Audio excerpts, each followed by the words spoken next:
La réforme territoriale, qu'est-ce que c'est? Avant la loi portant sur la nouvelle organisation territoriale de la République, la France était sujette à de nombreuses divisions administratives.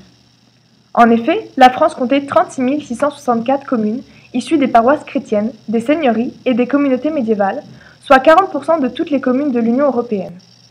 Avec la Révolution française, pour lutter contre le poids des provinces et affirmer le pouvoir centralisateur de l'État, sont instaurés les départements. Paradoxalement, c'est pour réduire l'hypertrophie de la capitale que la DATAR désigne, en 1964, 8 métropoles d'équilibre. La loi de décentralisation de 1982, renforcée par celle de 2003, confirme cette volonté d'aménagement du territoire français par l'affirmation du poids des régions.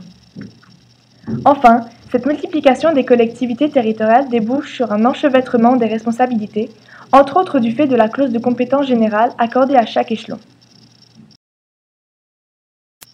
Ce sont donc ces divisions nombreuses qui ont abouti à la refonte du territoire français, entamée depuis 2013 et validée par la loi NOTRe. Tout d'abord, ceci débouche sur une simplification des divisions administratives avec une réduction du nombre de régions et la définition de nouvelles métropoles par la loi MAPTAM en 2013. Cette simplification permet aussi de clarifier les compétences de chaque collectivité territoriale.